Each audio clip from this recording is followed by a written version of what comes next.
And with that, I would like to open the stage for our wonderful facilitators for today, Aliyah Javan and Linda North. Aliyah is an award-winning journalist with more than 20 years of experience in journalism and communications. As the founder of AGT Communications, a media relations firm, Aliyah has helped startups raise their profile and profit through earned media opportunities. Welcome, Aliyah. I would also like to welcome Linda North, who is the owner and president of North PR, a Toronto based boutique PR agency specializing in media relations. In her 15-year career, Linda has helped build the profiles of Fortune 500 companies, successful Canadian entrepreneurs, passionate nonprofits, and leading tech startups. Linda and Ilya, thank you so much for being here tonight, and I welcome you to begin the session. Thank you so much, Alina, and thank you for this opportunity to speak to everyone. This is actually really special for me because I'm a York Region resident. I don't live very far from Y-Space, so this is extra special for me. As Alina mentioned, we would like this to be an interactive session. So I am going to share my screen, but there will be points in the session where we would love for you to participate. So please don't be shy. Linda and I are friendly, approachable, I think. I hope that that's how we come across. This is not an intimidating process. This is something that really what we would normally do with our clients. And so we're happy to extend this to Y-Space participants. And so we really hope that you'll participate. So please put your hand up if you have any questions. When we ask for some feedback or some responses, please do participate. And there will be an opportunity later where we will be talking about PR opportunities for your own business. So we would love to try and help you and walk you through that. So I'm going to share the screen now and start it. Okay. Everyone can see that? Yes. All right. So Alina already gave us a great introduction. Thank you for that. But my background, how I ended up helping people with media relations, or what we call public relations, is that I was first and foremost a journalist. And so a lot of people in PR are people who have trained in public relations. My background is that I was a journalist and I used that experience to help people. And then I moved into public relations, where I worked in a big agency, then a small agency, before I started my own firm. And really what my impetus was for starting my own firm was that I was working in these agencies where they were quoting really, really exorbitant retainer fees to businesses. And sometimes those businesses would then just opt not to pursue PR because it was just really not within their scope.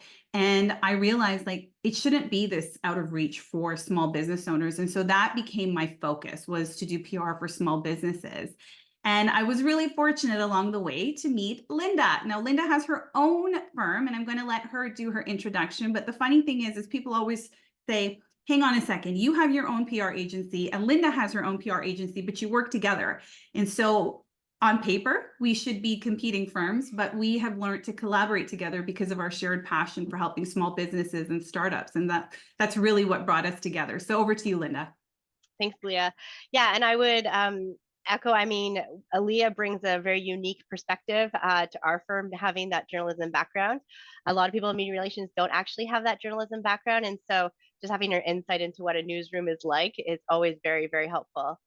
So as Alina has mentioned, Aaliyah has mentioned, the owner, founder of North PR, we work mostly with Canadian leading technology startups and entrepreneurs.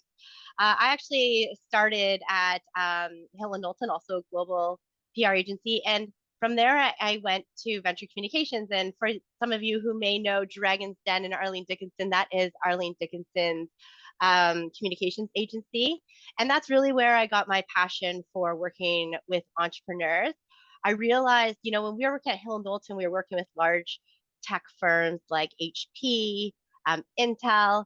But with Venture Communications, we were working with entrepreneurs that were just getting started, and the impact that PR could have on their businesses was quite remarkable. And that is something that I could wake up and really be passionate about. So from there, I went to tech startup Ecobee, and then I ended up starting my own agency due to all this passion. So I've been working, have founded North PR 10 years ago in February this month. So we're celebrating our 10-year anniversary. Amazing. Thanks, Linda. So now I want to know, it would be great to hear from one of our participants. What are your thoughts on what is PR? Like when you hear the term PR or public relations, what does that mean to you? Feel free to unmute yourself and answer. There you go, Golden. Go ahead. When I hear PR, I hear public perception. I hear brand voice. I hear like, what's your legacy about? What are you constantly and actively pursuing and like communicating to the public on a day-to-day? Those are the things that pop up in my mind. And that's a fabulous, fabulous thought about what is PR. So public relations is actually a very broad term. And I thought about it afterwards. Once I had discussed it with Alina, I was like, maybe we should have said media relations, because public relations encompasses a lot. It encompasses government relations, investor relations, media relations, but essentially it refers to managing how others see and feel about a person, brand, or company. So very much what Golden talked about. It could be PR, could be, crisis communications when there's a crisis with an organization, but it can also be proactively to raise profile for a business or for an individual, even for nonprofit organizations, hospitals. A lot of charities do a lot of PR because it raises their profile. It's a very competing market to compete against all these different nonprofits for fundraising dollars. And so PR plays a very big role in how people perceive that organization. And so, yeah, I'm gonna just jump in because someone wrote in the chat, damage control. They think of damage control when they hear PR. Well, it can be for crisis. It can be. So, when you think about like Maple Leaf Foods, when they had that big crisis many years ago, PR does step in there. It is the PR department that manages that and manages how do we communicate this? What do we tell people? And sometimes people look at it as damage control. To how do we minimize the damage to the company? And you're right, especially if you've got investors and all of that, then that's a very critical thing. But sometimes it's also appeasing the public that that this is being looked into. So when you think about a police investigation, for example, they have a PR team as well, but they may be trying to let the public know, don't worry, we are looking into this, or we have apprehended the suspect. There is no more risk to the public. That also is PR. So it's not always damage control. It can also be proactive and be done, but it's really the set of techniques and strategies related to managing how information about an individual or company is shared with the public. In this case, it's particularly with the media, and that's what we're going to talk about today, because that's really where our expertise lie. So one of the terms you'll hear often floated is organic PR. And what I want to make sure is when you leave the session here today, if you don't leave with anything else, there's one thing that I want you to remember. And that is that when we talk about PR, it is editorial. It is not advertising. So you should not be paying to be featured in a PR piece, okay? So when you get an opportunity to be featured in a newspaper, for example, or in a TV story, you should not be paying for that. If there's any exchange of money, it would be that you're paying an agency or someone to help you, but you should not be paying the media outlet. And if you are paying them, then that is not editorial. That is not earned media, that is paid media, which is essentially advertising. And the reason we want to distinguish the two is this is not pay to play. This is not, an advertisement where you pay and you can say, I'm great. Look at how great I am. This is different. This is a third-party endorsement. And we're going to talk about how you can give this information to a journalist, but the journalist is taking information, they're filtering it, and they are making a decision about whether or not to profile this person. And there's usually some level of objectivity, or there should be. When I went to journalism school, I know people think that media is biased, but there is a requirement to be objective. And so it's more a third-party endorsement of them saying, look at them, they're great, rather than look at me, because we can pay anyone to say, I'm great. And PR is also really great for SEO, because when you get these stories, there are backlinks that will bring people back to your story. And that profile only grows because every time someone shares that story and it spreads from one person to the other, that profile increases. Now, when you think about PR, think about this. The reason it's important is that a lot of people would rather gather their information through articles than through ads. They trust it more because it's that third party endorsement. And I want you to stop and think for a moment that when you need a plumber, when you need a contractor, when you need a painter, when you need a mechanic, you can go online and you can find an advertisement. You could see one on a bus shelter. You could find an advertisement and you can call that person. But most of us will probably go to our network and say, hey, does anyone know a reliable plumber? Does anyone know a reliable mechanic? Can someone refer me to someone because I'm looking to buy a new car or I'm looking to buy a house? Because we trust that third party endorsement. And that's the same thing with PR, is that people trust the PR story, the news story, more so than ads. And Linda actually has a really great example. I think it was just last week, Linda, where on our Slack channel, a client commented because the story had just come out that day and there was an immediate result, which doesn't always happen.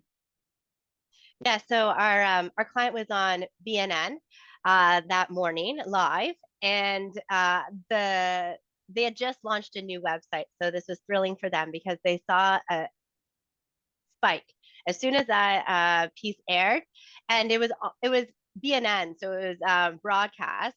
But so this doesn't necessarily reflect the SEO piece. It was actually that people were watching it and then went onto their computer and searched for Untether and then went to their website. And so they noticed an increase, a spike in website visits that day. And we're like, what happened? What happened in Canada that all of a sudden we had this huge spike? And so it is really nice for us. It's gratifying. PR can be, more of a journey often to gain that credibility, to gain people to go to your website or buy your product. But in some cases, when you have a really excellent profile piece that is earned, that does lead to direct, whether it's sales, website visits, or what it is that you're looking for. Amazing. So often people have a difficult time trying to wrap their head around what is PR. So I've told you that it's a third party endorsement, but this is kind of what it looks like. So you know what an advertisement looks like. This is an example of some PR stories, right? So I can give you a few examples. So if you see in the middle, there's the Toronto Drop-in Center for Older Homeless Men. That was on City News. Now, we will explain a little bit later in our presentation what journalists are looking for and how you can get some PR coverage. But just so you get a sense of how this worked, this organization is a shelter for men over 50. And they came and said, we really want some profile because we need fundraising dollars. Our dollars are down over the years and we really badly need it. We have men over 50 who are homeless and the winter is approaching and they don't have boots and they don't have coats. And so if we were to just go out to the media with it, it's hard to break through the clutter because journalists get hundreds of media pitches. And so what we did was we tied it to Giving Tuesday, and we had basically a clothing drive. And we did a call out for people to drop off their coats and gently use shoes or boots and coats and warm hats and all of that. And you can see in the background that they did have a really great turnout, and we got some media coverage out of it. At the bottom, you'll see the CEO of the Black Business and Professional Association. Now, this is actually really interesting. She is the new CEO, and their goal was to make an announcement to say, we have a new CEO for this organization. And the thing is even though it's really exciting and interesting to the organization and to their board of directors, it's very unlikely that it's going to get covered because there's just so many other things happening in the news cycle. And so rather than put out an announcement saying we have this new CEO, we put out a media pitch around Black History Month about some do's and don'ts for observing Black History Month in a meaningful way. And so in that, it introduced her as the new CEO for this organization. In every interview, her name came up as the CEO of this organization. And ultimately, she got some really great profile from that. So we did achieve the goal of introducing her as a CEO. But rather than putting out an ad and saying, here she is, we did it from a thought leadership standpoint. Linda, on the other ones?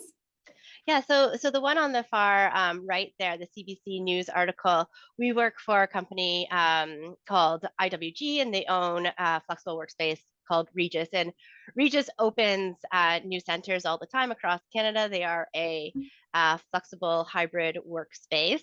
I've been working with them for over 12 years, but with the new way of commercial real estate, with the new way that we're working in a hybrid manner, it's really allowed us to tell a stronger story. So oftentimes when we open a new Regis Center, and if it's the third or the fourth Regis Center in the city like London, the news will go unnoticed. So it's about capturing onto a larger theme, a larger trend, as Leah has mentioned. And so we talk about the great lease resignation. We've kind of coined this term as the commercial real estate world is kind of going upside down, and new flexible workspaces are coming in and talking to a much larger trend.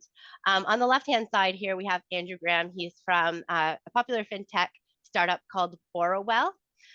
This piece actually was from 2016, and that was when fintech companies were kind of just becoming almost new in Canada. Canada is always a little bit further behind in bringing technology to consumers, and so this was really a nice profile piece on Borrowell in the fintech space.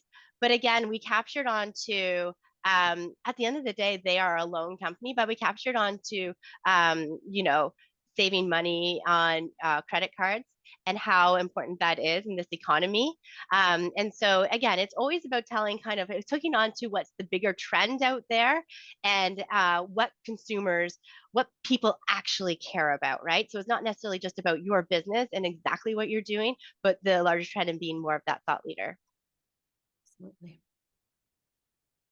So there's a lot of misconceptions out there about what is PR and what is required. So we thought we would bust some of these PR myths with your help, but we need your participation. So this is where in Zoom, there is a way that you can raise your hand or your thumb up, whichever. So we're going to go through these, and we would love your participation here. Okay. So first of all, here's a statement. You need a lot of time and money to generate media publicity. True or false? If you think it's true, put your hand up.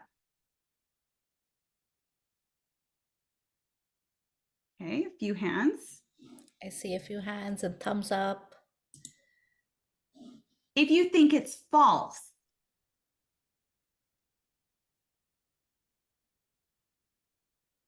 Okay. So I see one false. Oh, Yeah. the false has turned into a green tick mark now. Okay, so we have a lot of falses, actually. I think more false than true.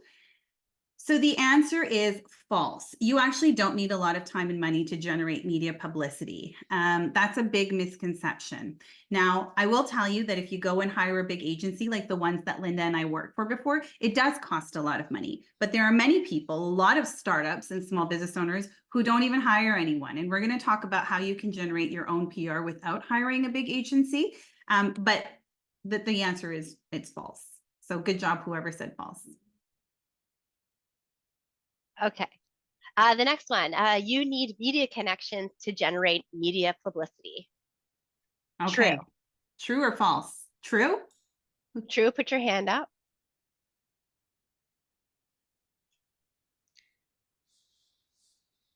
So we have around 4 trues, 1 false.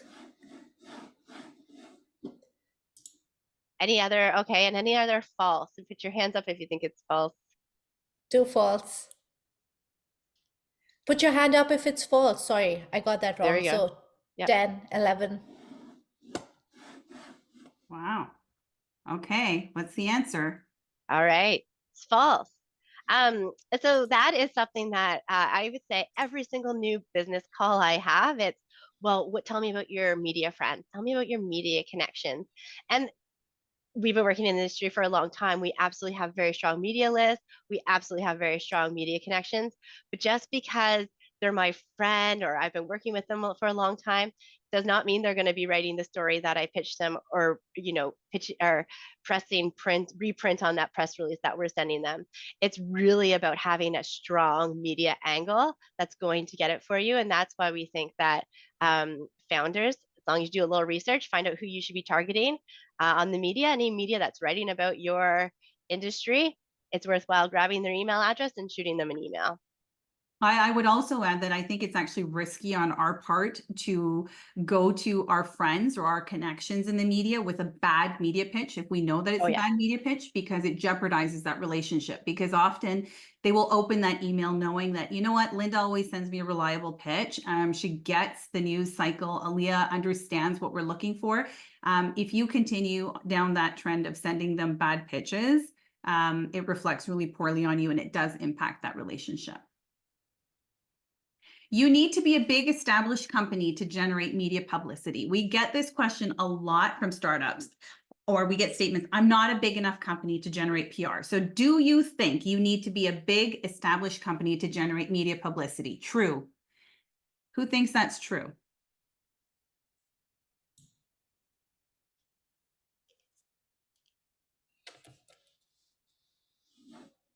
So only one person Only thinks one it's person. true. And how about false? Very good. I think they're sensing a trend here. You do not need to be a big established company. You need to have a good story. You sensing a trend here?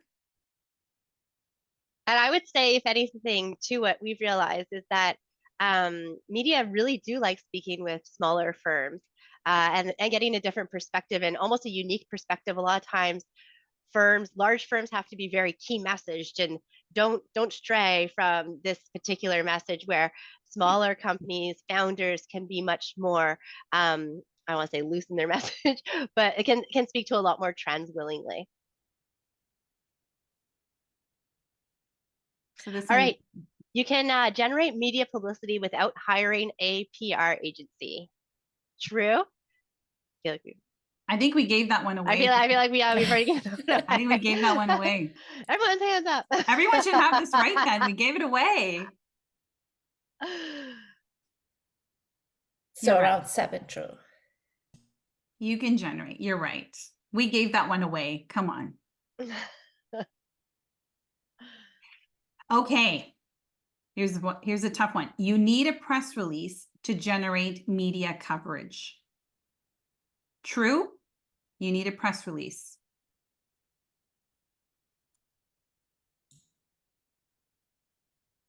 Around 5 people think it's true. 6. And who thinks that's false?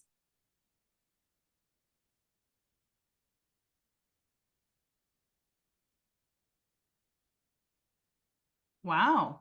So I have to tell you, majority of the time, people believe that you need a press release to generate media coverage. And sometimes a press release is warranted. But often, some of our greatest hits that we've secured was through using a media pitch, which is really just an informal email, but it has all of the information that a journalist wants written in the format that they like to read. So it's actually false. You don't need a press release to generate media coverage, but we'll talk about it later because there are situations where a press release is probably a valuable tool. And I think it's really important to note that a press release on its own will almost never get media coverage. And sending it over a newswire, writing a press release and sending it over a newswire will almost never get media coverage. And that's probably the biggest disappointment that we hear from a lot of companies who have tried it to do it on their own. All right, every major announcement requires a press release. True or false? True, hands up.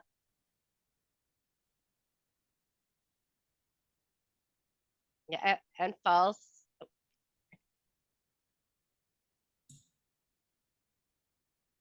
Lots of false. That's false. Yeah, so this one, it's kind of quite specific. So I think what we hear a lot is, if you have an announcement, you got to write a press release and you have to put it on the newswire. That can a lot of times be a waste of money. You see large organizations like Google and Amazon and Microsoft. Those companies are a lot of times now, or Apple, using just their blog to talk about their announcements and posting over social media. A lot of times that's where that announcement needs to stay. It's not necessarily not every announcement's newsworthy enough. Company announcements newsworthy enough. If you are, a publicly traded company, there's obviously different requirements based on investor relations. That's kind of a different story. But we do feel that a lot of, founders or new startups will kind of waste too much money writing a long press release for announcements that the only person who actually cares are people within your own organization. Absolutely. Before you guys move on, Brian has a really great question in the chat. Sure. Would it still be fair to say that anything that is trying to garner media exposure would require the element of being newsworthy? Yeah. Yes. So actually, we're going to talk about that right now. So it's actually you basically read our minds. So here are the essentials. Brian, first thing on the list, you need a newsworthy hook. We're going to talk a little bit more about that because I would say that of all the things, that's the most important element to media relations. You do need some essential media materials. And when I say essential media materials, we already said it might not be a press release. It might be a media pitch. If there's an event where you are inviting media to an actual event, there's kind of the who, what, where, when, and why. That's called a media advisory. There's not as much information in it.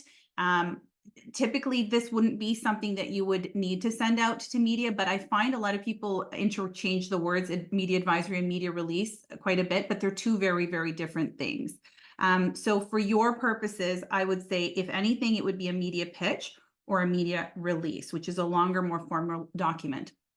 You definitely need a media list, which is essentially the media contacts that you're going to go out to. And what's critical here is, even though it's called a list, Linda flagged this to me earlier. She goes, well, it says a list. It sounds like it would be a lot of people. It might not be. Sometimes when we're pitching to journalists, we know that for this client, they have a certain goal of reaching a certain audience. And so we will come back and say, to reach this audience, we recommend going to these media outlets. And sometimes they're not what the client has in mind. So sometimes people have their heart set on breakfast television, for example, on City News, very widely watched morning show. But when you talk to them and they say, well, our audience is this group, and it's a very narrow focused group, it's possible that you will have people in that group within the breakfast television audience, but you're really spraying the room hoping to reach your target. Whereas there could be some trade publications, specialty publications that are geared specifically to that audience. So there are publications for engineers, for medical professionals, for people in the athletics. There's different types of publications. Maybe you need to be focusing there. And so your media list could be a handful of journalists. It could be 10, it could be 20 people. It just really depends on your targets. It depends on what your goal is. It depends on the announcement, but you need to make sure that you have a targeted list of people to go to, because if you're going to the wrong people, they're not going to cover it. You're not going to send, a real estate announcement to someone who covers health or sports, right? So you want to make sure that you're very targeted. You need to know who to pitch, which we talked about, and how to pitch them. So there is a process to it. You're not going to contact them and text them and follow up and badger them. You will follow up, because that's really critical. Sometimes we find that when we pitch journalists, when we follow up, they'll thank us. Oh, thank you, Aaliyah, for following up. I'm so sorry I didn't get back to you sooner. I love this idea. I was just really busy. Let's revisit this next week. Or they'll say, let's book something.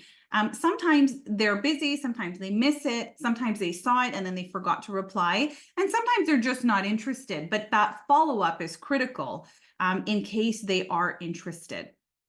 Media training is really my passion as a former journalist.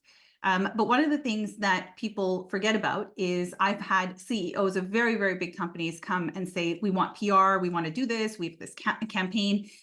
And so we secure all this media coverage. Oh, do you mind saying, have you registered before? But they're just not, they're not ready to speak to the media. They have not prepared. They don't have any key messages. They don't know how to deliver succinct responses. And it's not like a very sophisticated response that you need to have. It's that in a media interview, you can look at it two ways. Number one, you can just answer the journalist questions and you're done. Or you can answer the journalist's questions and weave in information about your business or your organization. Those are called key messages, so that you get something out of it too. It's not just the journalist. It should be a two-way street. And the way that you learn to do that is through a process called media training. And so it's one of those things where PR is one thing. You've got the media materials, you've got everything to send out, but you need to make sure that you're ready to put your best foot forward if you and when you secure that media coverage. An important thing to do is, once you get that coverage, is to spread the news. So the media outlet will share, and it will go on their network and through their social channels, but you need to now share it through your social channels and through your network so that you can increase their profile and visibility opportunities. And then once you figure out how to do it, you figure out what a newsworthy hook is, every time you do have a newsworthy opportunity, you can repeat that process. So when we talk about what journalists are looking for, we talked about what's newsworthy. It's a very, very broad thing to talk about because it really depends on every organization. But this acronym actually is a really easy way to break it down. So if you are trying to figure out if you have a newsworthy idea, see if your idea can hit one of these buckets. So first of all, is it timely or topical? So they call it the news for a reason. It has to be something new. So if it's something that's been around for a long time and there's nothing new to it, it's not interesting. But maybe you have something that's been around, it hasn't generated some publicity, but there's a timely hook to tell that story. And we'll give you some examples of what's timely. So for example, talking about mental health on Blue Monday, talking about something to do with relationships on Valentine's Day. Those are timely opportunities to tell a story. Okay, there's a lot of retail spending stories that happen at Christmas because that's when people spend a lot of money, or Black Friday.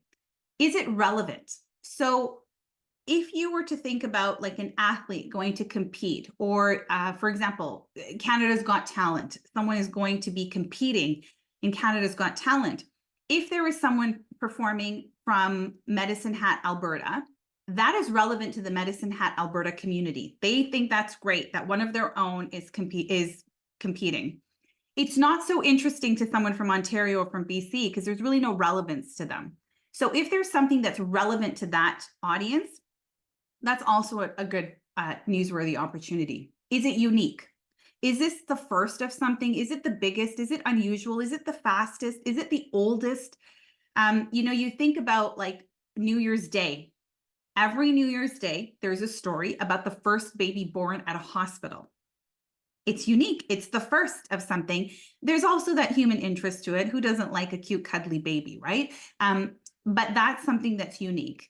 When there's someone who is like 108 years old, sometimes the media will cover it because that's something unique. It's not every day that you celebrate your 108th birthday. Trouble. Does it solve trouble or problem? Now, this is great for like a business that has some sort of a product or service. Is there a problem that people can relate to that your service or your product solves? So for example, everyone has experienced at some point in time in their life long wait times in a hospital. Does your service alleviate the wait times? That's something that solves a problem that affects people, that people care about. So think about, is there a problem or something that you are solving? That could be a newsworthy opportunity. And the last one is human interest. So one of the key questions journalists have to answer when you go out to them with a story idea is, why should people care? What's in it for the audience? So human interest could be something about something cute happening in your community, but it could also be something like taxes are going up. Well, that affects me, so I care about that. Or there's going to be, everyone's going to get a refund on a particular service. That people care about because what's in it for me? It impacts me. So this is kind of a simplified checklist for you to go through. And the handout that I've sent through Alina has this checklist in there. So you can go through it and see, if you're wondering if you have an idea that might be newsworthy, go through this list and see if your idea is in fact newsworthy. And we're going to do an exercise in a bit where we would love for you to share some ideas, and we'd be happy to give you some feedback on the newsworthiness of them. So here's an example we talked about, timely or topical. So a lawyer typically wouldn't get PR for advice about divorce or something, but this was in different communities. So this was in Canada, this was in the United States, this was in different publications, different law firms, different years. But law firms use this opportunity on Valentine's Day, which apparently is a very common time for relationships to fall apart. Someone obviously dropped the ball on Valentine's Day.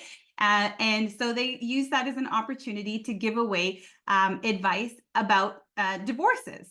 And so this is a fun opportunity because, you know, when you think about news for Valentine's Day, you might see a story about lineups for flowers or, you know, what people are doing. But this is also kind of a fun story that has value for your audience, for anyone looking for this information, but it's also kind of fun and a lighthearted approach to a not so lighthearted topic.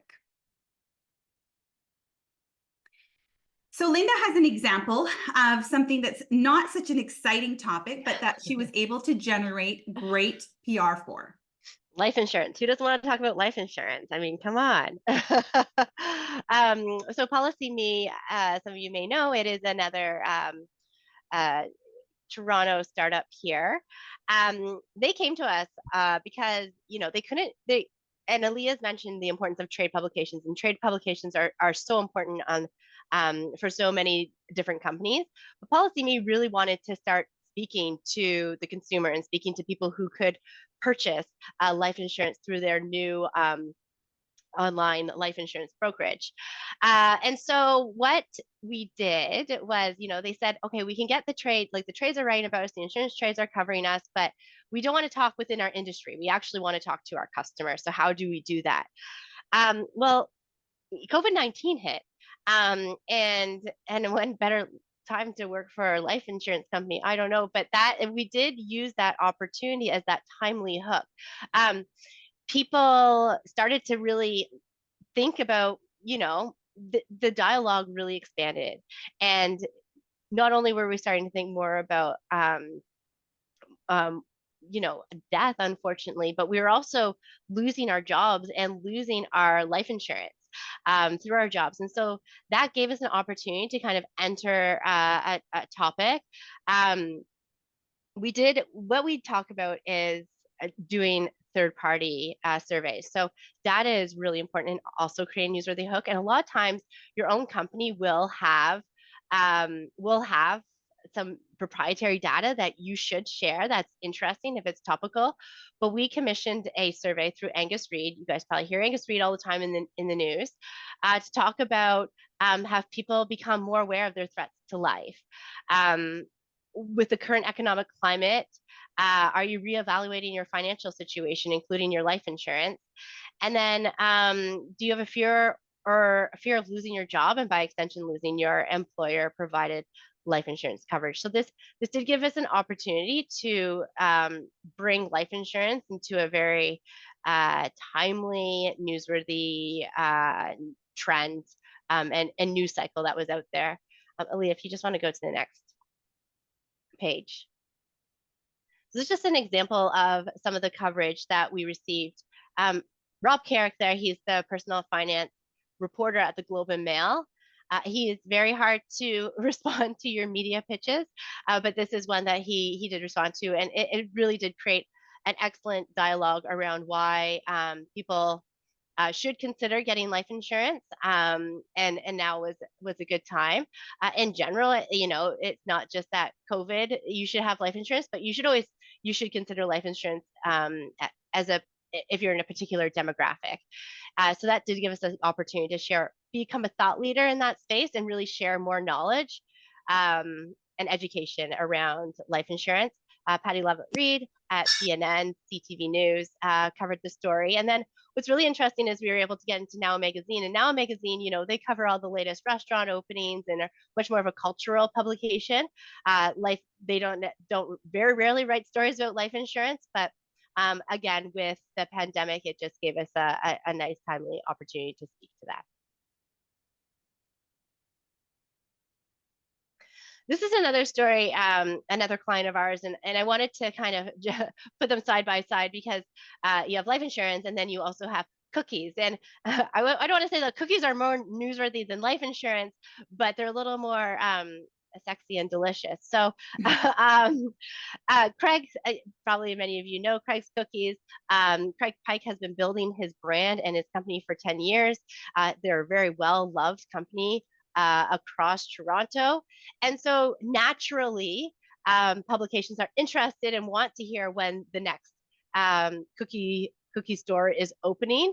And so this comes a little more naturally. We don't necessarily have to write a large press release. We don't necessarily have to commission ever a survey. So it really is, again, kind of looking at your company, where you are in this moment, and how newsworthy you can be. Yeah, and one of the great things also with Craig was it wasn't just about his business. He has fostered a very inclusive workplace for 2SL LGBTQ plus employees. His boxes are rainbows. His branding is a rainbow. He's got this rainbow pride cookie. And so he really embraced some thought leadership and took a strong position in Pride Month. There was a great PR opportunity for us where we pitched him to the media, where he talked about how brands should stop rainbow washing during Pride Month. And so it became the headline everywhere. But it was because he was saying that, a lot of times when a brand or a corporation or a company wants to show that they're supporting Pride, they'll do something, but it's not really genuine.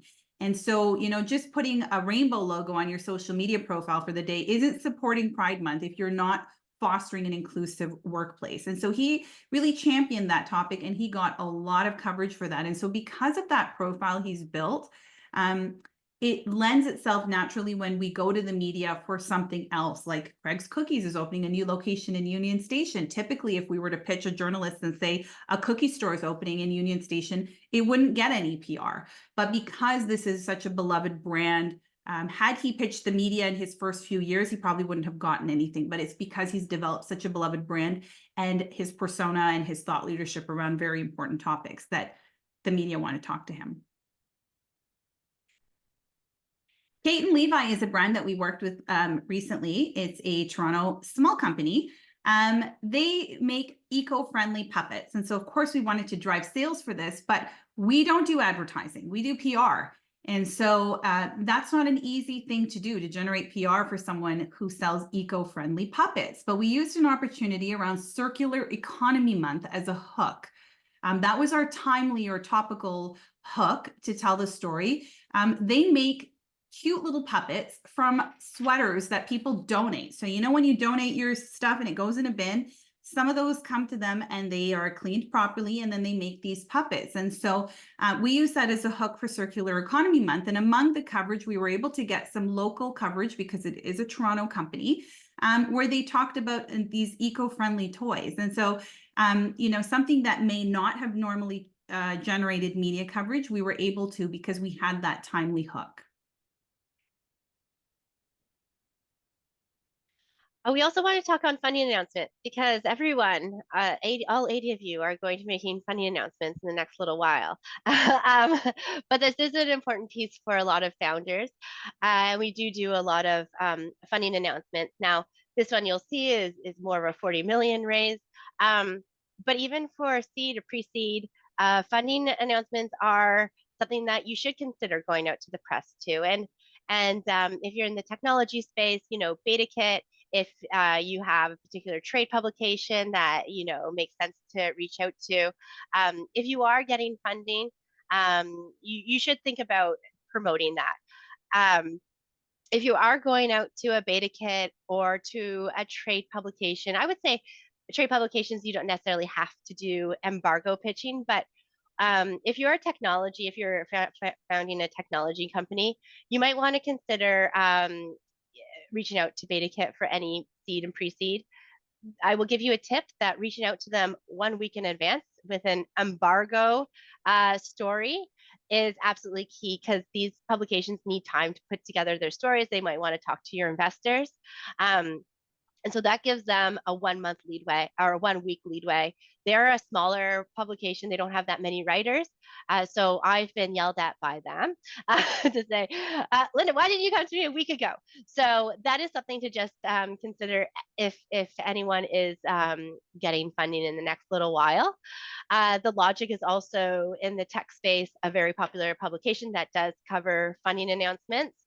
And then I put the Globe and Mail. So the Globe and Mail doesn't typically cover funding, but they will cover 50 million and above, which might still be a little ways out for some of you. But it's not, you should still consider, is there a story for a Globe and Mail reporter? If you do your research, who's covering your space? Typically in the technology space, we go out to a reporter called Sean Silkoff, who is the technology reporter. Here we went out to Rochelle Youngley. She is actually the real estate reporter because for Properly, they're a real estate startup. So it made more sense to actually pitch the real estate reporter over the technology reporter in this case. And it was under 50 million. Sean only covers 50 million and above. So we went out to her, but even our angle that we went out to a Globe and Mail reporter differs from the Beta Kit reporters. The Beta Kit reporters love funding announcements. They will write them. The real estate reporter won't necessarily write about funding.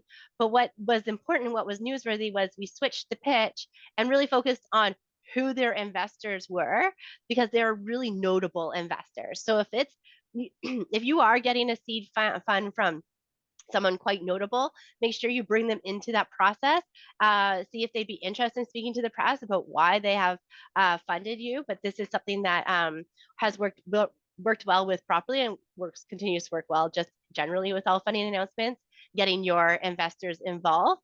But it's always typically a little bit of a different pitch, considering who you're pitching, what your outreach is. You always just need to tweak things. So it's important to do research to read previous articles, how they've written articles, and then take your approach when reaching out to reporters.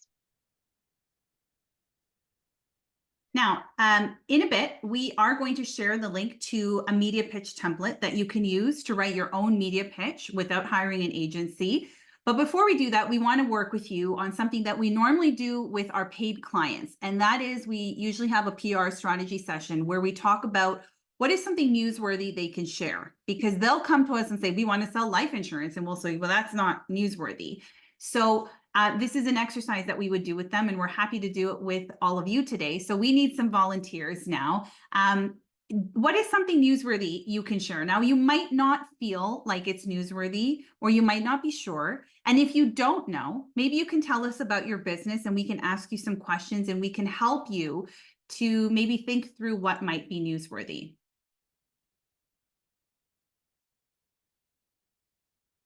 Oh, I think we have a hand up from Golden. Golden, go ahead. Oh, so I am a founder of a refining and growth studio. It's a bit intricate and unique, I feel, because we focus mostly on mindset coaching, and we work on refining leaders and change makers, businesses and creatives who want to refine their brand, elevate their business, and really just tune into their legacy lifestyle. So we work with their lifestyle and their business, and then we do like a full audit and stuff like that. So how it kind of works, there's a signature program. It's called the Refined Ambitions Program. And basically, the whole vision around it is just going to existing businesses, people who know they are capable of more, who know that they can achieve more or scale or have a mission that they want to share with other genuine hearted change makers or their audience, and basically work on their mindset, up level their brand, and curate a worthy experience that their clients would love to be a part of, whether it's an offer, whether it's a product or a service that they are working on or is dear to their heart. And then after we do growth strategy, so Instagram, genuine leads, local leads, that's what we work on. So I'm not sure what would be newsworthy, and I would love to know because I would love to get this out on the news. I feel like there's a lot of genuine hearted change makers out there that really need refining to build their brand into existence and their voice and their legacy, because it is like mindset and legacy driven. So I would love to know your thoughts.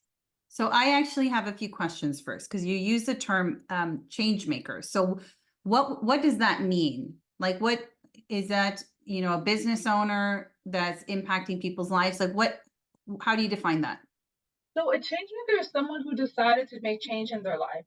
One thing in my background, so my background is in fashion business and interior design. I worked with a lot of businesses in the past, and what I learned is businesses don't want to change their structure or they don't want to implement new things.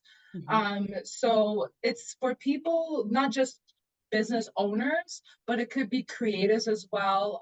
I have worked with a couple of models and influencers in the past, people who just want to change their life, have a voice, have a vision, and want to also project that onto the world, that change onto the world from a genuine place. Okay, so we would have to first figure out, let's narrow the focus, right, Linda? Like we would say, you know, if we're going to attract business owners, for example, it would be a different audience that we're going to go to than the creatives, unless it's mainstream media, then that reaches a lot of people. But in terms of like, when you say to help them achieve their goals or to change or make change in mindset, what is the ultimate goal? Is it for them to raise more profit? Is it for them to live a healthier lifestyle? Is it for them to improve their mental health? Like, what is the ultimate goal there? It would be a pyrite because it is a domino effect, right? Their goal is to have a streamline, a timeline of abundance going in their life. It's not just one part of their life that's thriving, it's the entire part. And that's why mindset is such a strong foundation here, because the mind is the driver of everything that we do on a day-to-day basis. So working on the mindset will ultimately give them that domino effect to the doors of opportunity to the challenges they're already experiencing in their business. So Linda, please do jump in here. I mean, there's a few different things we could do. I mean, there would definitely need to, we wouldn't be able to develop your pitch right here, but you know, there would need to be some refining of the message and the goals and all of that. But one of the things that we like to suggest to clients is to offer tips. So like for Small Business Month or for Blue Monday, if there's something, you know, if there's tips that you can offer to help people with their mindset, to help them around Blue Monday to feel better and more positive, then there's something that we can offer there. If it's tips for small business owners who are looking to level up or who are looking, like, let's say we've just come out of the COVID-19 pandemic and a lot of businesses suffered. You know, maybe there was an opportunity there for you to offer tips on what can small business owners do to, you know, really bring themselves out of this very difficult time. Tips are always a wonderful thing because it gives talking points. It gives journalists something that they can ask you and for you to talk about. We love giving tips for like radio interviews. People love to listen to that because it's like news you can use. Linda, do you have any thoughts? Yeah, I was thinking, Golden, it would be really interesting to position yourself as that thought leader and business mindset. And so media would continue to come to you if they're writing a story that, they're like, oh, I think Golden would have an interesting perspective here because I'm writing this story about this, even if it might relate to a bigger story around the CEO of Microsoft just did this. What is your perspective as a mindset coach for businesses? Like, how could they have changed their ways, right? So positioning you as that mindset coach expert for businesses or for companies, I think would be really interesting. And just making sure that you're kind of pitching these tips. I agree, Aaliyah, that's where my mind went to first, is just having your top 6 tips that you offer companies on an ongoing basis, but making sure that they're a little bit different, a little bit unique, so they stand out beyond other perhaps business coaches that are out there. Yeah, and also language is really important. So sometimes we deal with marketing departments for PR, and the language used for marketing is very different for media relations. So you want to make sure that if you were to say this to someone who doesn't have your knowledge, is not in your industry or your space, will they understand what you mean? And if the answer is no, then you want to change the language to be something that people will understand. So I encourage you, Golden, to take a look at the media pitch template that we are sharing later tonight that you can download, because there's some guidelines there and it may help you to refine your focus, because you're onto something. We just need to refine that there. The We have refine lots of hands up. ironic. What? What? Oh, because you said I need to refine it some more, and I'm like, it goes hand in hand because I'm a refining studio. Oh So yeah. thank you so much for your input. No I'll problem. download it and use it. Thank you. Thank you for volunteering. Leah and Linda, are we taking more? Yes, please. Awesome. There are lots of hands raised. So in order of who raised their hands first, Zara. Hi, yes, thank you guys. Thank you so much. I'm learning a lot from the session. Great. So my co-founder and I created an app 5 months ago that helps users promote positive thinking in their daily lives. It works by delivering affirmations and positive reminders to their device. So currently it's on iOS and Android. Users can create, customize, and receive their positive reminders at the frequency that they set. These reminders are often very motivating, inspirational, and empowering. And they can also organize their affirmations and reminders based off of major life areas such as mental health, fitness, career, love, finance, you name it. And so we have 700 users currently with over 2,000 affirmations generated in app by our users so far. And so my co-founder and I, we used affirmations and like this prototype that we had built prior to it launching. And we've seen such a positive transformation in the way that we talk to ourselves. And so we created this app to create positive impact for other people. And that's kind of the story that I think might be newsworthy, but I'd love to hear your thoughts. First of all, I have to tell you, I love it. I send a positive affirmation to my kids in their lunch every day, if not an affirmation, a joke. So I really do love this. Linda, do you want to take the first round of comments on this? Yeah, I do. I think it's incredibly interesting, and I think it's something that press would be interested in knowing more about. I think to break through the noise of making sure that they'll pay attention to your app versus all the other apps that are out there, or all the other people that are kind of in a similar space and trying to break through again the noise, is really finding what's that timely hook. And so I'm thinking about, well, Aaliyah, you mentioned like Blue Monday, right? Yeah. Or mental health. I think there's a mental health month and a mental health week. Yeah. So coming on to maybe focusing on a timely hook. I mentioned data before, and I think anytime that someone's launching a company and they do want to get media coverage on it, finding data. So I don't know if you'd have interesting proprietary data that you could share from app downloads. Let's say there's like app downloads during a certain point of time in the day, in the morning, let's say, because when do people want to receive their affirmations? Or what's the demographic of people who are downloading your app? Anything like proprietary data that you can pull from your app that you can use, that's really like very unique and very specific to your company, will also help get that coverage. So I would say finding a timely hook, or something that's going on. We call this newsjacking. So if there's something going on in the news where people need positive affirmations right now, making sure that you're capturing onto something that's a bit timely, or news in the news, and then also using some data to support that. If you don't have a proprietary data, looking at potentially a third-party survey, just asking 1 or 2 questions. Honestly, like, they're called omnibus surveys, and it lets you get some unique data, and that would be focused on questions around, why affirmations are so important, or who like what's the demographic, anything that you can get that's quite unique and specific to your company would help that. Yeah, and on the third-party data, if you don't have any, there is a hard cost associated with that, but like the omnibus option that Linda suggested is a little bit more budget conscious.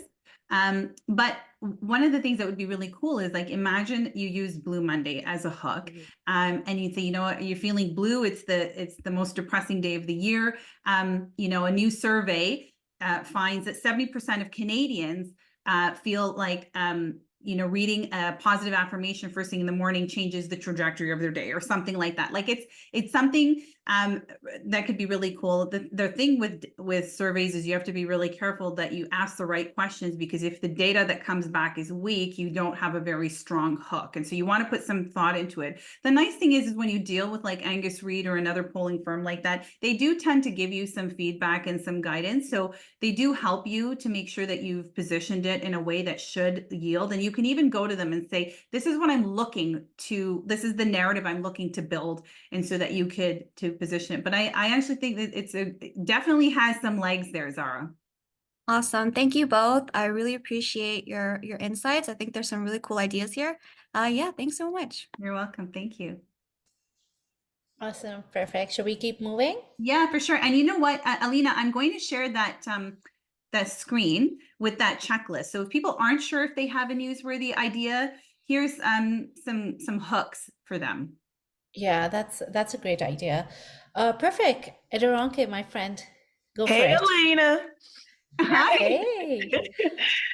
Okay, so this is great because last week I was thinking about how to become more visible, you know, different avenues. So this is great. Okay, so what I do is I do 90-day radical transformations with top-level athletes who do amazing things on the ice, the field, or the court. And so what makes us a little different is that we leverage genetic insights to create personalized training and nutrition plans. Okay. And who is your target audience? Elite athletes. So you're not looking to target parents of young athletes who are looking to pursue a career in athletics, right? You're looking at a more mature audience? Yes, yes. Okay. Do you work with athletes who would be willing to speak about you on your behalf? I have tried. I've got Okay. some testimonials, but because it's what's giving them their competitive edge, they're not really open to showing like, oh, this person was able to do this. Right. So Can yeah. you dive into the genetics, how you use that? That's really interesting. Yeah. So we just do a simple cheek swab. And from that, we test genetic markers that directly affect athletic performance. Wow. Wow. Yeah. I feel like there's an insight there that would work. Like, is there something that, like, is there specific, if you have this gene, it means this, or if you have that, it means this? Yes. Yeah. Yes. I feel like that on its own is newsworthy. I do. I do. I have like all these ideas coming up right here. So that one part about the genetic swab is actually very cool. And I could just see the headline like, think you've got what it takes to, you know, be on the Olympic podium. You know, this cheek swab will tell you what, you know, if you've got what it takes or something like that. Like it's kind of a funny thing. And also, are you based in Toronto? Yes. So like even like local stories, like, you know, a Toronto company, it has the answer kind of thing, right? So it could be cool. But there's also, now I know that elite athletes is a very, very targeted audience, but sometimes when it's a very niche audience, you could still be seen as a thought leader on nutrition and training and stuff like that, for a general population. But what happens is when they introduce you and say Adoranke specializes in this for elite athletes, it puts you top of mind. And when people then search your name or search for training for elite athletes, you come up because of this profile that you've generated. Or someone may be watching, let's say the morning show, and they see you talking about this, but your headline or your description when they introduce you speaks to elite athletes. Right. You've got that profile there as well. And I mean, I don't know what the next sporting event is. Unfortunately, I'm not a sports fan, but whatever the next big sporting event is, you know, like if the World Cup or the FIFA, I think FIFA's coming, or, you know, the Stanley Cup, whatever. This is what it takes to get the FIFA Cup. Like this is the gene that I don't know if I'm saying that right, but I think capitalizing on all those sporting events when you're going out to the press will absolutely help get their attention too. And sport reporters maybe might take a particular interest in this. So I've tried to reach out to some in the past, none this year, if I want to be transparent.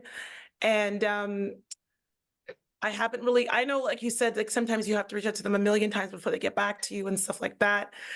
So of course it probably helps if you know them and, but I definitely would want to go It that might be a matter of just refining your pitch a little bit. It might be. And your headline, like, and the subject headline to get it to open. Yeah, it might be, and it might also be, you know what the funny thing is sometimes we're trying to reach like the sports reporter and they don't give you the time of day because they're so busy covering sports and sporting events and they're like, this is not my thing. Yes. However, as soon as it gets picked up by another publication, Blog TO, and people are sharing it, whatever, all of a sudden they're like, hey, I came across this story and I'd love to interview you. And suddenly you're like, well, I've been pitching this person for months. And so sometimes that profile of like the chatter that it generates at a different audience has a trickle down effect to like maybe a best health or a health reporter as well. Correct. Yeah. It's very cool. This is really interesting to listen to. Yes, you've got something. Yeah. That's cool. Thank you so much. Thank you. Definitely take a look at the pitch template, okay, Adaraki, because that may help you to refine your pitch. Okay. Thank you so much. No problem. Awesome. We're going to go next to Yvonne. Okay. Hi, everyone. Hi. Yvonne. I will go straight into what it is that I'm working on. My startup is called MedMelanin. It's a digital health platform to reduce the rate of misdiagnosis for women of color. I have to think of something that might be newsworthy. I don't know if this is newsworthy, but it's just something that we're working on. We are launching our first feature in the end of March, and it is a symptom questionnaire tool where patients have the opportunity to determine prompts and questions they can use in the medical office. And this can help facilitate the conversations. So like, let's say the doctor says something and they're completely confused as to like what this actually means, or they feel like, hey, the doctor didn't really listen to me. This will like prompt them with things to consider and also to prepare for them when they go to the next consult. So Yvonne, I missed the first part. Did you say that it was for misdiagnosis of women of color? Yes. Yvonne, do you have a stat on how often that occurs? Yeah, so women are 30 times more likely to be misdiagnosed than men, but as women of color, that exponentially increases. And so then you go to the different disorders. For breast cancer, you're 41% more likely to receive it. Black women are 3 to 4 times more likely to die for childbirth. And so you're just going to keep going, and it just keeps. So I have to tell you, Yvonne, I actually did some work with the Association of Ontario Midwives, and there was the new CEO. She actually is, she has a midwifery practice for women of color, okay? And because they are disproportionately misdiagnosed, things are dismissed. She had stats on it. So there is some really great data out there. So you might not necessarily have to come up with your own. Sometimes it's nice though to have Canadian data because a lot of the data might be like American, but it's really relevant here. Like you can always bring it back and say, yes, this is not Canadian data. If you have the budget to do local data, great. If you're able to source local data, that would be great. There are some other amazing organizations doing work on this. I see opportunities for you here because a story about, women of color being 10 times more likely to be misdiagnosed or, to die in childbirth. Like that's something that you hear in third world countries, but for that to be happening here at home is alarming. And so that alarming state of a headline could definitely make a great pitch. I also see opportunities for you to collaborate with other organizations that support women of color. And so you've got a louder voice, right? Maybe they can, together, when you go out to the media, often Linda and I will work with an organization and they will come to us and say, well, we also have this organization. We're like, that's great because it just strengthens the pitch. And maybe they've got data that you can use as well. Yeah. Linda? This is a story that needs to be heard. And so I think,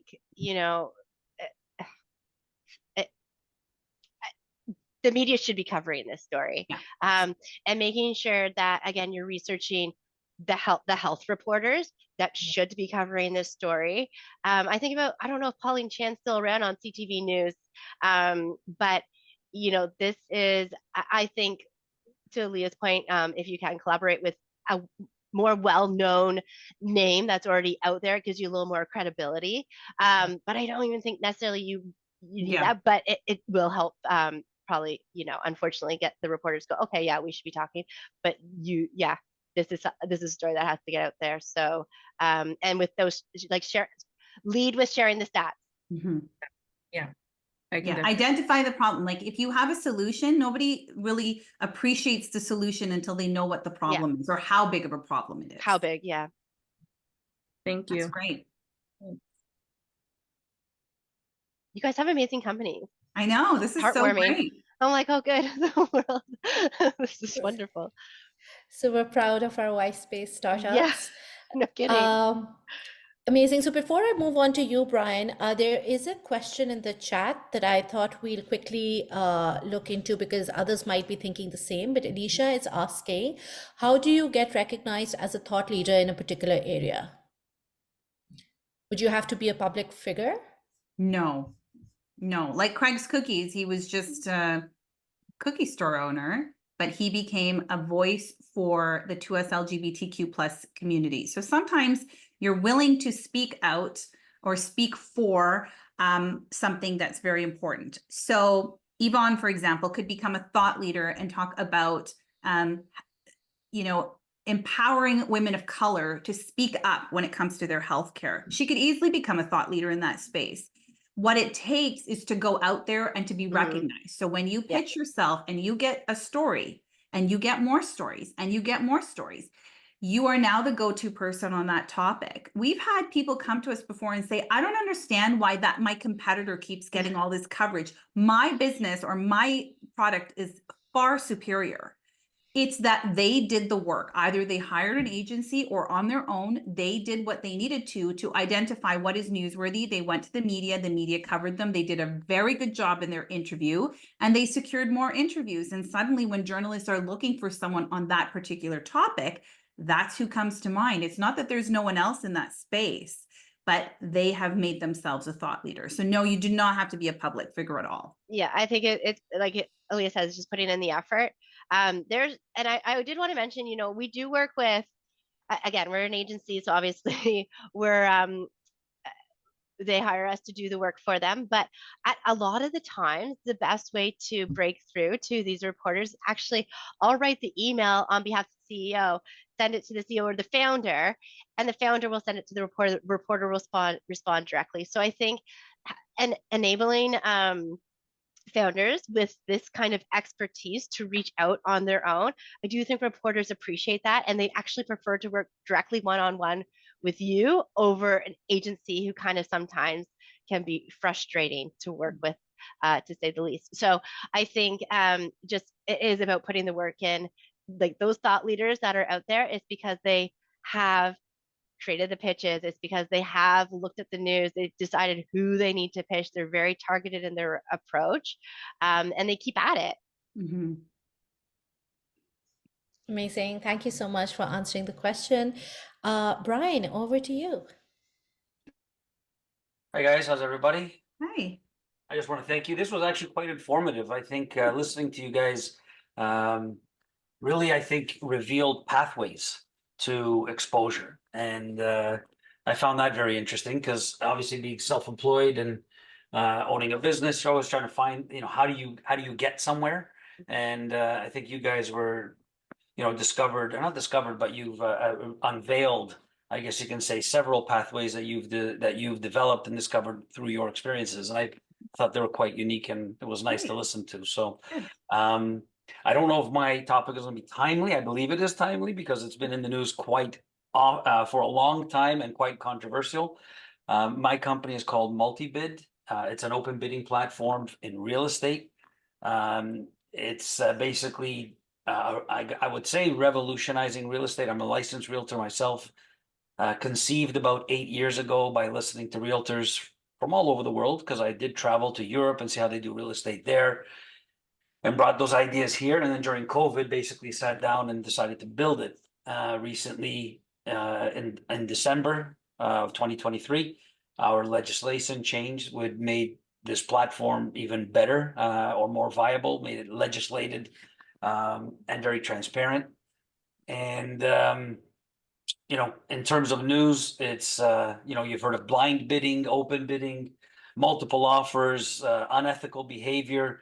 Like there's a slew of topics, I guess, in the media with regards to the real estate transaction and the behavior in that transaction. And multi-bid pretty much solves a good portion of it, if not almost all of it, when utilized correctly.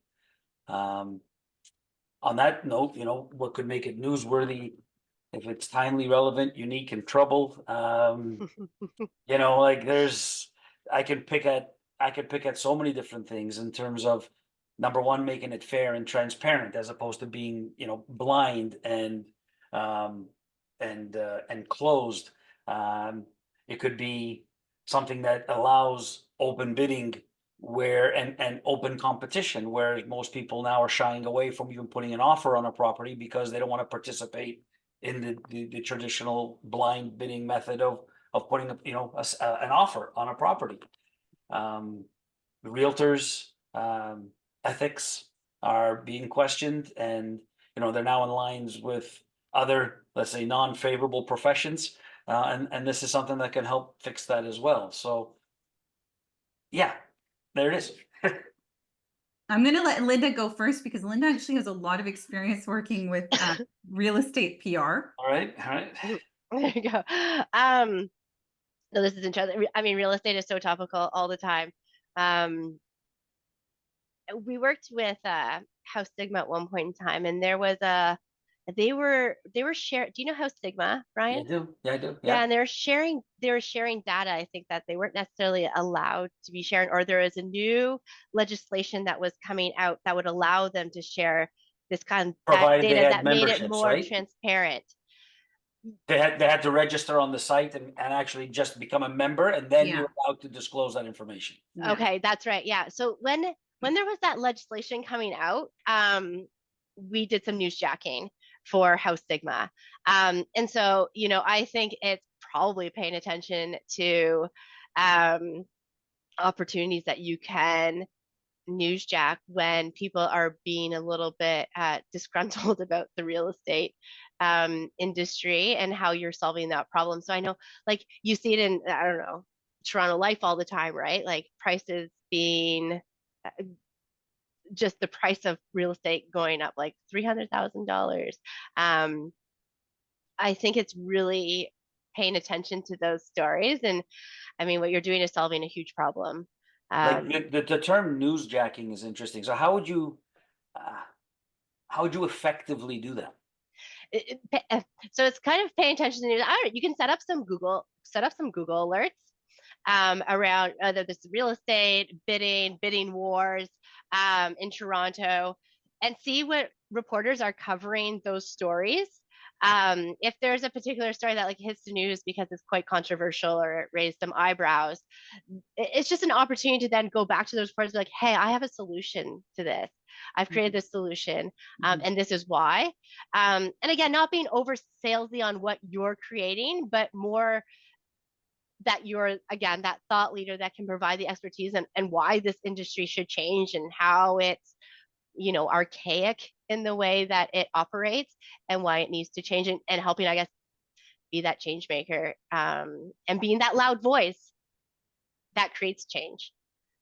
Yeah, and actually on that front, when you talk about newsjacking, so for example, you know, when the legislation came in December, that would have been a great time. The legislation comes out, you have a pitch ready for an opportunity like that to say, you know, here's a solution to that. Now, you know, when Linda said it shouldn't be too promotional, remember, you want to think about like, how does this benefit people? What's in this for people? And so when you position it, it's not a promotional, I have this great service that's available. There is this tool called multi-bid that will do XYZ. And what that XYZ is, what does that do for the end consumer, right? How does that protect them? How does that help them? You always have to look at it as it's in it for the audience. There's also, anytime there's anything to do with real estate, what you want to make sure is that when you talk about what multi-bid is, you want to explain it from that perspective. So think about what is the problem that people are complaining about, like what affects people, and how does this address that? How does that solve that trouble? That could be your hook. If you've missed the boat for timely because the legislation already came through, but maybe something new will come forward with the legislation, maybe something new, maybe something will happen in the news that's very It is, yeah. controversial. But you want to make sure you have your pitch ready, Brian, because what happens is people take so long to write this pitch and refine it and whatever. And by the time you send it, like it's gone. It's no longer the news. It's no longer the headline. So if this is something that you want to be able to talk about and you want to say, okay, maybe I want to capitalize on something happening in the news, have your pitch ready to go and then just refine it and say, you know what, I saw your story about this. I just wanted to offer you this as a potential follow-up, as something that could protect homeowners or people in the real estate market, or it could help prevent what the story was about. But have it ready. You just have to do a minor tweak and then send it out. So here's the next question then. Yeah. Okay. Because based on that, so would it not, so you guys are an agency, right? Mm-hmm. So would it not be pretentious, I guess, to reach out or respond to a journalist or a reporter and saying, guess what, I read your article, I have the solution, it's me? Or would it be not wiser maybe to have a third party, let's say like an agency, say, guess what, we have a client that solves your problem? No, I think it's pretentious if you say, I have this solution, it's available for $99.95, available at this website. That's the problem. If you say, I saw your story about this family basically this is what the problem that happened. I wanted to bring your attention to multi-bid. Give them a link, give them a few bullets about what multi-bid does to avoid that problem. I'd be happy to discuss this with you. Please, here's my contact information. I'm available at your convenience. Got it. Okay. And Brian, consider consumer reporters. Like I'm thinking like Pat Foran. Mm-hmm. On your side. Yeah. Yeah, on your side. Exactly. Yeah. Yeah. Okay. Yeah. Thank you. You're welcome. Amazing. So who is next? Ingrid is next, but we do have a question in the chat that Sure. I think we should address. So it's asking, speaking about data specific to Canadian markets and targets, how does PR and media agency strategies in Canada differ from US channels? Oh, it's quite different. So for example, Linda and I typically do not pitch US media because it's a completely different landscape. It's huge. We actually do PR for big organizations that have a PR department in the US and a PR department, we're the PR team in Canada. And the amount of coverage that they get in the US is like mind-blowing. And the stuff that they cover is just like random things. So it's very, very different. Canadian media, it's a much smaller landscape. They're much more discerning and selective about what they cover because of that. And when it comes to data, like you want to make sure that you've got Canadian data. So even when Linda talked about IWG as a client, they send really amazing proprietary data. And they usually have it for the UK, for US, for other markets. And then Linda will go back and be like, but what about Canada? Because Canadian media just don't care about what's happening in the UK or US. Even though it may be similar and maybe reflective, Canadian journalists don't want that. And so we have to then go out and secure third-party data along the same questions so that we can basically follow the same narrative. But the Canadian and US market are very, very, very different. Like I would never hire a US agency to do your PR in Canada. And I won't do a US agency. Yeah, or US. we don't do US, yeah. Another thing that kind of brings up is local pitching and local media pitching, how important that is. Actually just went out with News and Medicine hat. So if any of you are from a particular province or city outside Toronto is a hard market to break through. Yeah. But you could start local, right? You could start local with you know, a successful founder from London, Ontario is working on this, and you can actually be more promotional about your product. So that's also something to consider as a starting place. Don't always go right to the big guys or right to Toronto, but really think locally. And even if you have a particular local, let's say, you know, Brian, to your company, if you are working in smaller regions, but London's still seeing like a bit crazy bidding wars, you know, focus locally and start there, because eventually the news will get over to Toronto, and if CBC London picks it up, then that's not so bad either. Yeah. I get it. Thank you. Amazing. Thank you. Perfect. Let's move on to Ingrid. Yes, good evening. Thank you so much for taking my question. Yeah, so my question is, and I'll give you a little bit about my company. I run an agency, Genie Home Services, Inc., which is a senior agency. I've been doing that now for 15 years. Absolutely love it. Now we are moving on to rebranding, actually. And I now have acquired 7 other partners who have different skills, who will now provide a one-stop shop for my senior agency. I bring in PSWs and caregivers for the seniors. We're also looking at running a lot of events this year, because last year in particular, just after COVID, with what's happening at the hospitals, with seniors sometimes having to wait for care, let's just say I ran an emergency respite in my home. So now I am going to be doing events and fundraising to create actually a respite space for seniors. And my prime focus is seniors of the Afro-Caribbean culture, as well as South Asians. They are my 2 prime clients. And culturally, they're very similar, because I do want it to be a culturally based home. Now, my question is primarily, I am pretty okay, because I'm also a writer. I'm pretty okay with creating stories and whether my question is, how do you determine a time frame when you're sending out even requests for sponsors?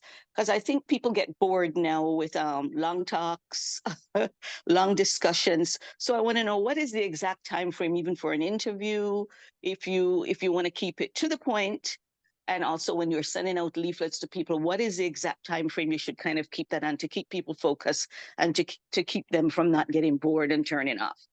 So you're asking how long should like your responses be, like the content?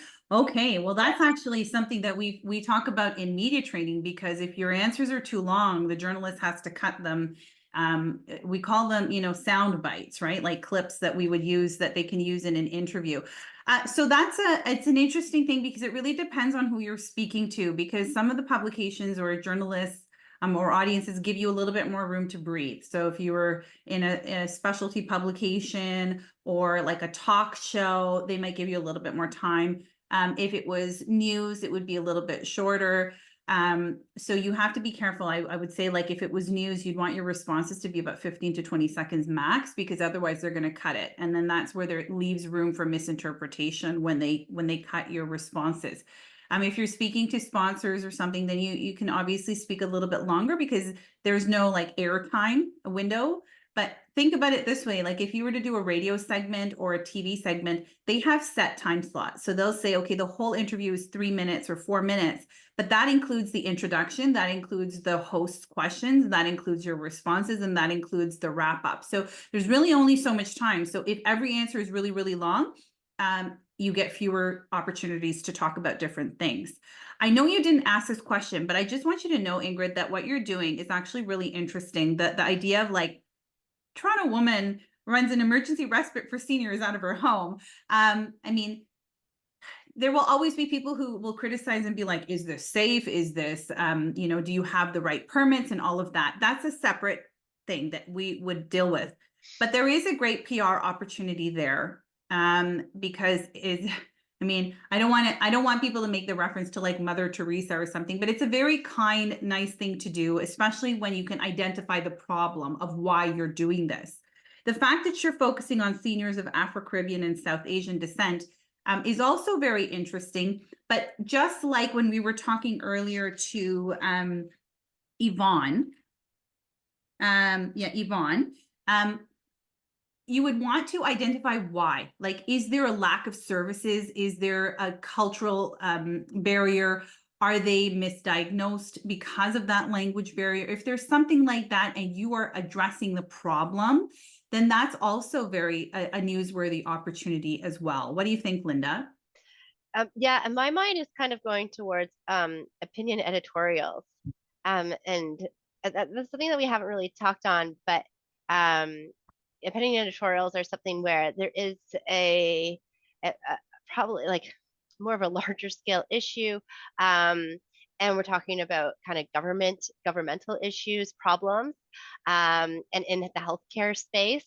And so it might be something to consider too, Ingrid, if you're looking to get sponsors, a nice way to do that is through media coverage and to bring up the problem. And so it might be worthwhile just looking into opportunities for opinion editorials, what the solution that you're providing, but bigger picture, how the government could maybe play a bigger role in providing better services from a healthcare perspective too.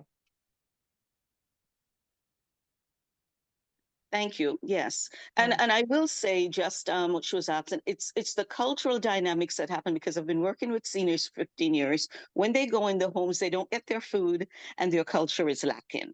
So that's what's happening. The food is especially important to seniors when they lose everything else. The food is the thing that keeps them going and give them that cultural sense of warmth and care. Yeah. Oh, I 100, as a South Asian woman, I can 100% see that. So yes, thank you. Amazing. Thank you, Ingrid. Let's move on to Amma.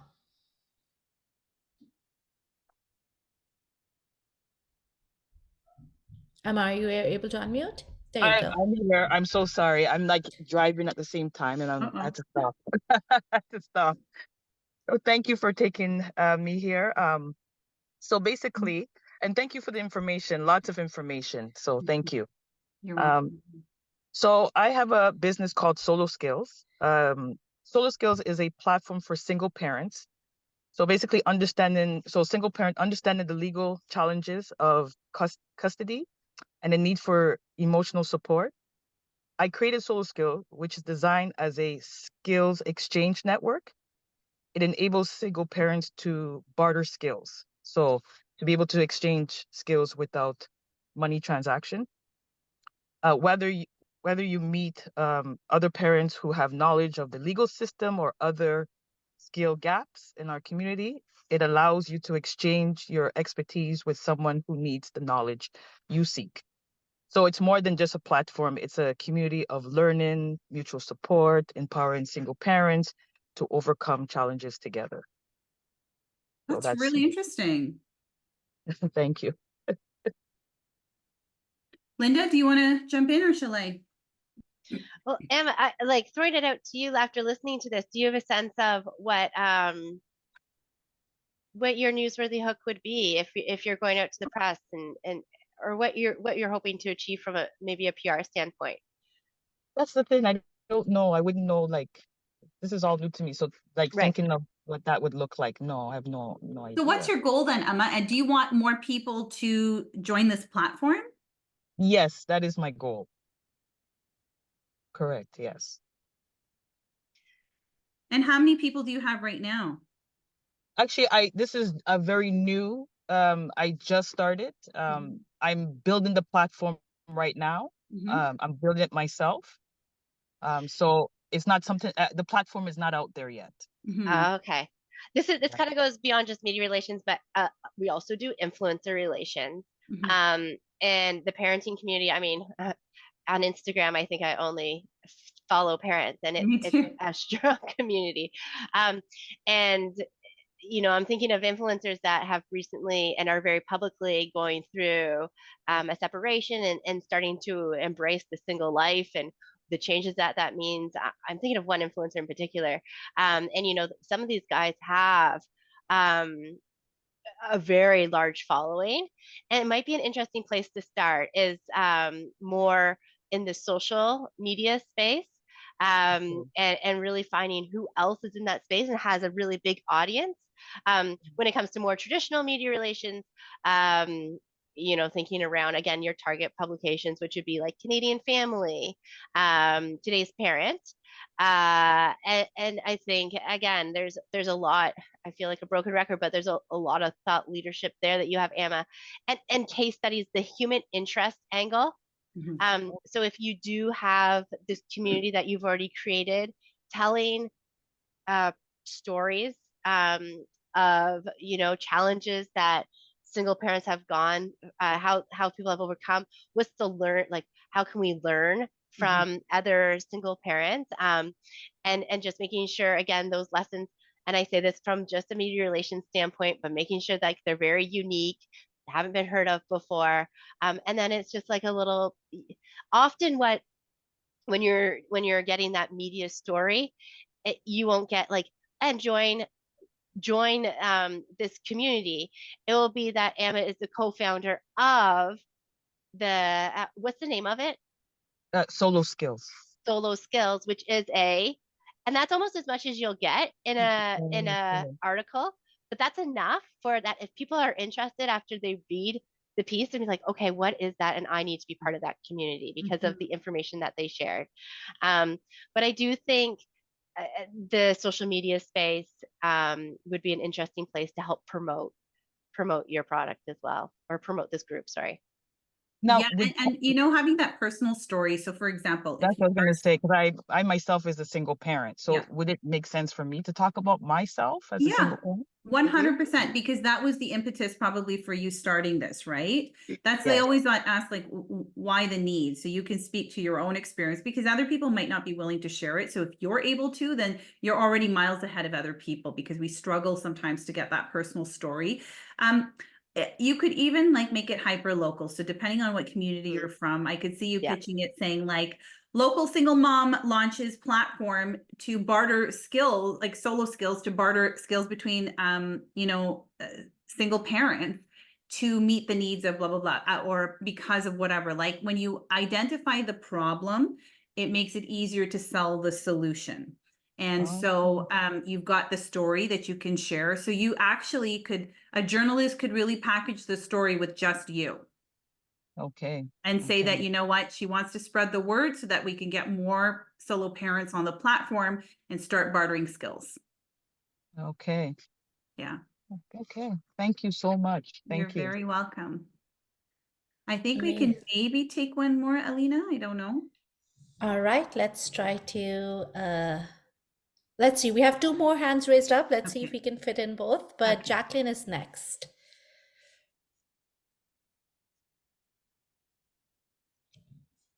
Jacqueline, are you there? Are you able to? Yeah. There you go. Sorry. Okay.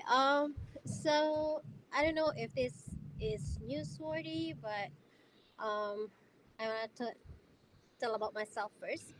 So I own a Filipino bakery. So I specialize in an ube flavor. It's very indigenous in the Philippines. Yeah. And now it's becoming trend in the US. It's actually it's in the trend report in 2003. So ube now ube is kind of like a taro. Most people prefer it to taro, and also like a sweet potato, but they have a different taste. So ube is you can use ube in like any dessert or beverages. So because this ube is very popular to the Philippine community, but it's becoming popular as well to the other cultures. So our shop specializes in any ube kind of dessert, from cakes, beverages, pastries, and then I I came up to an idea of making my own like signature ube, like a ube beverage. But this is like I made a powder form for like a ube latte. Because I see some cafes when they offer ube latte, they only use the flavorings and milk. They just kind of mix together. So I made this special instant powder mix that, let's say there's a snowstorm and you're craving for a hot chocolate, a latte, but something different, right? So I developed this recipe that you can just buy it online or you can just come pick up in our store and you can make it yourself. And this powder form I have researched and there's nobody yet is offering this. So I don't know how can I like make this a hype. I need somebody to, make it known for the community. Yeah. Jacqueline, where's your bakery? Do you actually have like a physical bakery? Yes, we do have a physical bakery in Scarborough. Okay. Yeah. Linda, So do you yeah, have any thoughts? I'm sorry. Linda, do you have any thoughts? Leah, it kind of reminds me of the barley tea company that we've been working with a little bit. I mean, because it's would you say it's not necessarily, is it say upa? Is it upa? Ube. Ube. It's ube. It's like a ube. It's like a purple It's yam. purple. Yeah. Okay. Is it well known? Or no, It is It is. becoming known. Yeah. it is. Okay. It is well known. So the thing is that depending on where you're from, it is quite well known in Toronto because we have such a diverse community. So it's hard to say that it's something new, for example. But your powdered drink in powder form, it could be something where like you're giving people from the Philippines a taste of home. Yes. Something like that. That could be your angle. It's not an easy sell for something like that. You may want to think about maybe a cooking segment of different things to celebrate something related to the Filipino culture. So for example, a lot of South Asian chefs will propose cooking segments for Diwali, the Festival of Lights. And so it's not that they're doing something about Diwali, it's they're using that as a hook to show some recipes and cooking segments of their restaurants' foods. So if there's an opportunity maybe to celebrate something that is local to the Filipino community, if there is maybe something that you see about sometimes a journalist will put a call out and be like, is there a food that makes you think of home? Or are you an immigrant to Canada? What do you miss most about home? Sometimes there's call outs like that too, that you may see on LinkedIn or Twitter. And sometimes you can jump on opportunities like that to share the story. Linda, do you have any other thoughts? Yeah, I think the cooking segment or like pairing recipes. When you think about, I'm thinking like Food and Drink magazine, they'll highlight different recipes. So I would think do influencers, don't you think, Linda? Yeah, food influencers, absolutely. Yeah, the latte seems really unique and interesting. It's A very different unique spin. because it's in powder form. Right. Yeah. Yeah, I would Yes. try food influencers. I think, and there's even some who are Filipino who may really love it and they may share it. And you might not even need to rely on traditional media. Social media may actually take off with that. Thank you. All right. Thanks so much. You're welcome. All right. Thank you, Jacqueline. So we've got 10 more minutes to go. So Leah and Linda, let me know if you want to take more. So I do need a couple of minutes to talk about the media pitch template. So I don't want to leave them without that because I did tell a few of them about that. I know it's in the handout, so you can remind them because we have lost a few participants, so they don't know about that. But let's try maybe one more for now and see how we do for time. All right. Okay. So Surbhi, do you want to go next? Sure. So thank you so much, first of all, for doing this. The startup that I have, it's called Purna Wellness, and it is online holistic platform. And what we're doing is we're bringing a wellness in the form of movement, yoga, meditation, nutrition, all these experts in the holistic space in one place, so that it's easier for busy professional women to incorporate it in self-care into their daily life. So prioritizing themselves, which a lot of them don't do. So the two sort of stories that I was thinking is in the sense of, one would be prioritizing self-care and how to incorporate it in a um, busy life, like with home and balance, home and work and everything.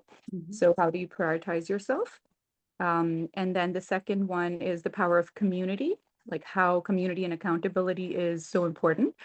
And the third one is the practices, the holistic, and the particular model that we use is through Ayurveda, which was an ancient system of healing, which was very powerful. And we're trying to bring it in, which is, it's becoming really big because of yoga and everything. We're trying to make it more accessible with these experts. So what we're trying to do is emphasize the importance of alternative and holistic ancient practices. So that's like the third angle. But I have a difficulty thinking about relevant, timely, other than the New Year's resolution part of it. Yeah. Any thoughts are welcome. And who's your target? Like busy working moms, or is it South Asian, or is it everybody? Right now, we're the two target audience we have. One is the second generation South Asian women who is interested in going back to her roots. And the second is, I think, and women of color, basically the first one. And the second is Caucasian women who are interested in learning more about more than yoga, like what is there beyond yoga. So busy professional women is the target audience, and we host workshops with employers and then present this whole model of holistic wellness, and then the women can sign up for the subscription. So tell me, for Ayurvedic system of healing, what are some examples if you were to tell somebody, like what would they notice that's different than the traditional system of healing? So Ayurvedic is about getting in harmony with yourself. I have a dog who's trying to get my attention. So it's very much about being in harmony with your own nature, your natural constitution, which is you're born with, and the harmony with environment. So the times of the day, what you're doing, and what's suitable for your unique individual personality. So it's understanding yourself. And it's very advanced in terms of using food, appropriate food, herbs, movement, mindfulness, meditation, all of those rituals and practices around your personal well-being. Linda, do you have any thoughts? It's funny because the last couple, I keep going. I think I see everyone on the chat too. There's like a food influencer, a person who runs a food influencer company, and so they're connecting health influencers. And I think this is a space that, you know, PR is definitely very much into. We talked mostly about media relations here, but social media space is just as big, if not more, than traditional media now. And there again is a health community out there.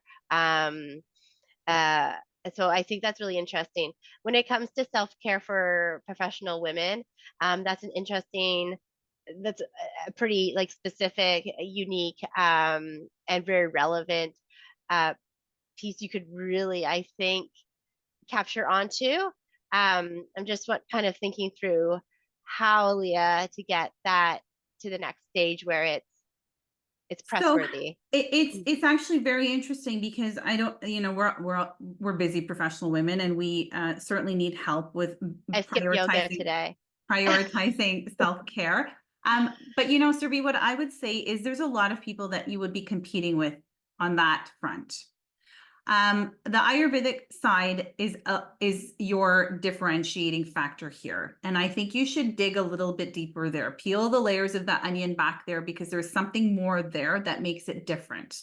I would definitely, before you go to traditional media, I would try the influencers like Linda said.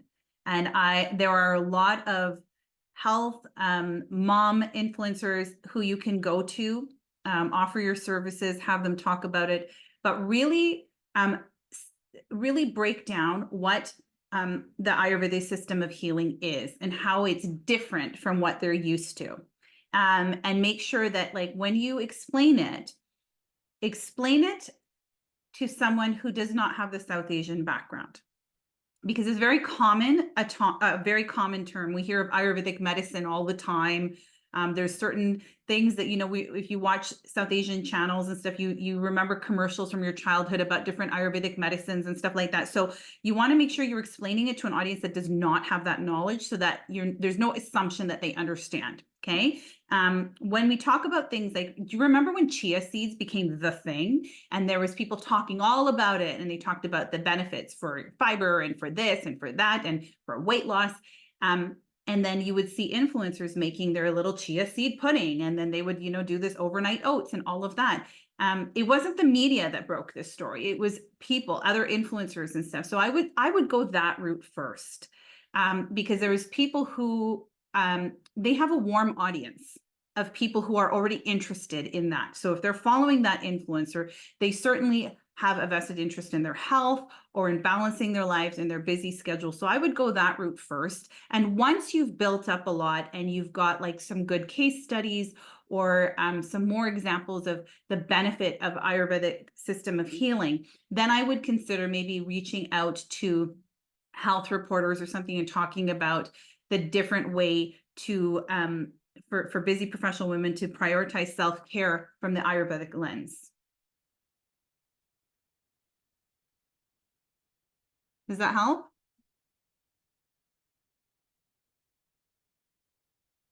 Yeah, definitely. That's really helpful. And yeah, I can definitely dig deeper. It's just a landscape that I think is a little tricky, but definitely finding a way to navigate that for sure. And there's some great comments in the chat for people who are offering their help and services. So that's really, really wonderful. Yeah, absolutely. I'm loving all the connections that are being made in the chat.